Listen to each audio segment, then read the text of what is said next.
Salut tout le monde, aujourd'hui on se retrouve pour une nouvelle vidéo. Dans cette vidéo je vais vous raconter l'histoire de la photo de l'homme qui a réussi à figer le temps.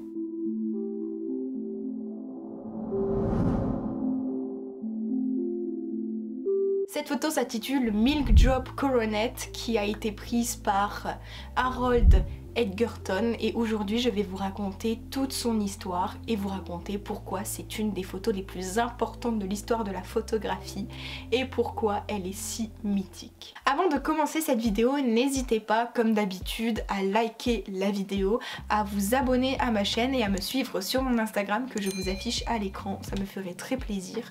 Maintenant je vous laisse avec la suite de la vidéo.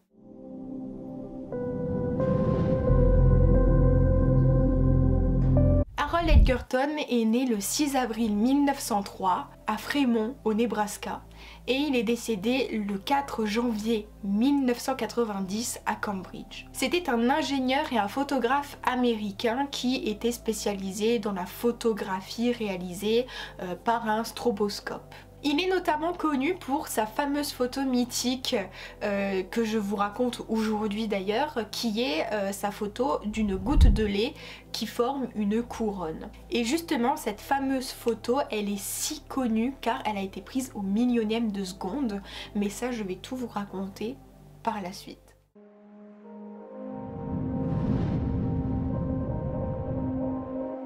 Dès ses études en 1926, Harold Edgerton élabore un stroboscope qui est justement capable d'envoyer de la lumière, des flashs de lumière, à une vitesse d'1 millionième de seconde. C'est à partir de ce moment-là que naissent ces grandes expérimentations techniques qui vont rejoindre la dimension esthétique. Doctoresse en sciences, Harold Edgerton a exploré les procédés photographiques durant des décennies. Et il en est justement ressorti avec des avancées technologiques qui sont aujourd'hui habituel, donc comme le flash ou alors comme le stroboscope.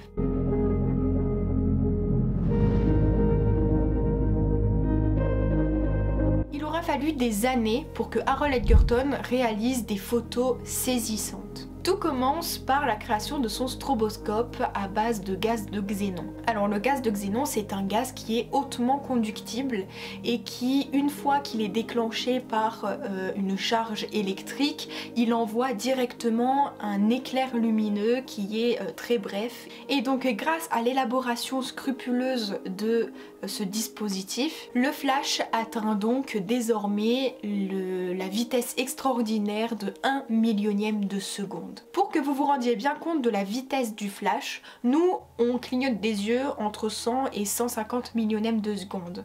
Et le flash, lui, il va avoir une lumière qui va être d'une vitesse de 1 millionième de seconde. Ce qui est genre très vite. Et donc grâce à cette illumination qui est très rapide, Harold Edgerton, lui, il arrive à photographier des objets du quotidien à la vitesse du flash, donc c'est-à-dire à la vitesse de 1 millionième de seconde. Et donc le stroboscope, lui, il permet d'obtenir un signal lumineux qui clignote et donc il va éclairer les sujets en même temps de prendre la photo. En fait, ça agit à peu près pareil qu'un obturateur par exemple. Et donc il permet de dévoiler des matières, des formes ou même des mouvements inhabituels, c'est-à-dire que nous, on peut pas voir ces mouvements-là décomposés par exemple.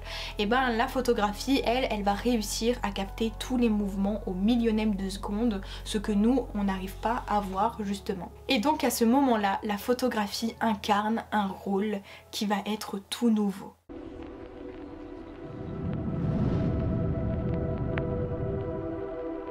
Harold Edgerton, à ce moment-là, il est donc appelé Doc, ou alors il est même appelé Papa Flash. Et donc il va utiliser des objets du quotidien qu'il va transcender pour les rendre spectaculaires à la photographie. Comme par exemple cette pomme où on peut voir qu'il y a une balle qui a traversé le cœur de la pomme et donc on peut voir la matière de la pomme après justement le passage de cette balle. Ce n'est qu'en 1957 que la photo Milk Drop Coronet, l'accent de ouf comme dans chaque vidéo c'est magique, donc la photo de Harold Edgerton ne voit le jour qu'en 1957. Harold Edgerton, il a fait plus de 6 à 7 ans ans de tentatives pour réaliser cette photo à la perfection. En effet, il a fallu à Harold Edgerton 6 à 7 ans de tentatives pour réaliser sa photo parfaite, car il voulait vraiment une forme spectaculaire, il voulait vraiment quelque chose de parfait. Et donc ce n'est que 6 à 7 ans après qu'il a réussi à réaliser sa photo qui va devenir une photo mythique de la photographie. Alors il faut savoir, et c'est bien évidemment logique, que pendant ces 6 à 7 ans de tentatives pour la photo, bah forcément le rendu de Harold Edgerton n'était pas du tout le même. C'est-à-dire que selon la goutte de lait, donc par exemple si la goutte était grosse, si elle était petite, comment elle allait s'éclater sur le support, ça allait en fait former une forme différente. Et donc il a eu plusieurs photos, plusieurs tentatives, voilà, de la goutte de lait. Mais il n'était pas satisfait, il voulait vraiment une forme originale, une forme qui est spectaculaire. Et donc il a réussi à faire cette photo après toutes ces tentatives. Aussi, il faut savoir que Harold Edgerton, quand il réalisait sa photo, après il la mettait en noir et blanc pour voir ce qu'elle donnait, mais à mon avis il n'était pas si satisfait que ça. Et il préférait quand même garder la photo en couleur, car le contraste joue énormément et c'est ça qui attire l'œil. C'est le fait qu'on voit le fond rouge et que la goutte de lait est blanche, et donc du coup ça fait un contraste qui est assez intéressant pour nous, pour l'œil. Et donc il a préféré la garder en couleur que plutôt en noir et blanc. Donc suite au contraste, il y a le modelage de la goutte de lait, donc c'est-à-dire que on peut bien voir la texture du lait, etc. Et donc ça c'est grâce au contraste de la photo, donc comme je vous disais, le fond rouge et la goutte qui est blanche. Mais Harold Edgerton n'a pas choisi le lait par hasard. Il a choisi d'utiliser du lait pour l'opacité qu'il a. Donc en fait, vu que le lait a une opacité qui est quand même opaque comparée à de l'eau, et ben c'est ça qui aurait donné on va dire une sensation de solide sur la goutte de lait, donc quelque chose qui serait épais. Et donc Harold Edgerton il trouvait ça intéressant, tout ce modelage, tous ces motifs, tout ce contraste sur la photo, et c'est donc pour ça qu'il a choisi d'utiliser du lait pour sa photo. Edgerton devient le symbole des choses qui ne peuvent pas être vues à l'œil humain, mais que la photographie arrive justement à saisir. Et donc Harold Edgerton, il va par la suite combiner le fait que le stroboscope arrive à figer des choses que même l'œil humain n'arrive pas à voir. Et du coup il va combiner cette chose-là avec son sens aigu de la composition et de la couleur.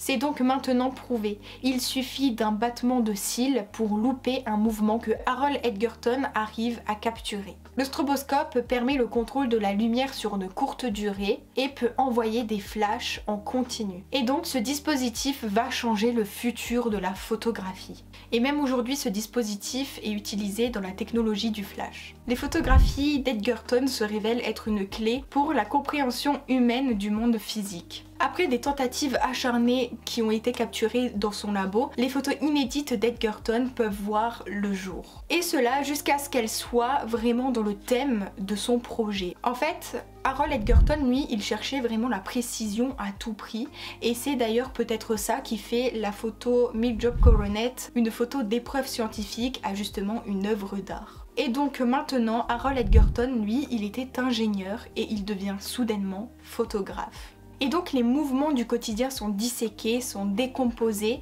par Edward Edgerton, comme par exemple le mouvement d'un seau ou même le mouvement d'une raquette de tennis. Et donc bientôt ces photographies scientifiques vont attiser l'attention des spectateurs et ils vont justement être subjugués par les mouvements du quotidien que l'on peut faire mais que l'on ne remarque pas à l'œil nu. Et donc du coup ça va beaucoup les intéresser et ils vont trouver ça genre incroyable. Et du coup ils vont découvrir les objets du quotidien qui vont être sublimés. Les photos de Harold Edgerton sont donc exposées dès 1934 à la Royal Photographic Society qui se trouve au Royaume-Uni, ainsi qu'au Musée des Arts Modernes de New York en 1937, ou encore au Musée des Sciences qui se trouve à Boston en 1965.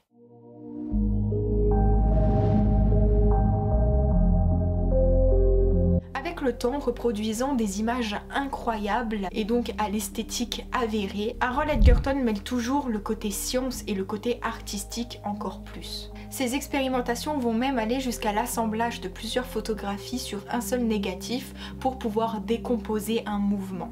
Mais Harold Edgerton va aller plus loin et même son dispositif va même servir pour des explorations scientifiques et va même participer à l'effort de la guerre. En fait, durant la Seconde Guerre mondiale, il y avait des installations stroboscopiques qui vont être utilisées pour photographier de nuit les troupes ennemies pour savoir tous leurs mouvements. Et donc après la guerre, Harold Edgerton et ses associés vont photographier des tests d'explosion nucléaire à la vitesse de 1 millionième de seconde. Puis il va utiliser ces expérimentations et il va développer des méthodes et des matériaux pour pouvoir photographier la vie sous-marine à des profondeurs très importantes. À l'été 1953, Harold Edgerton va même collaborer avec un officier de la marine qui est Jean-Yves Cousteau. Et donc du coup ils vont faire des investigations océanographiques.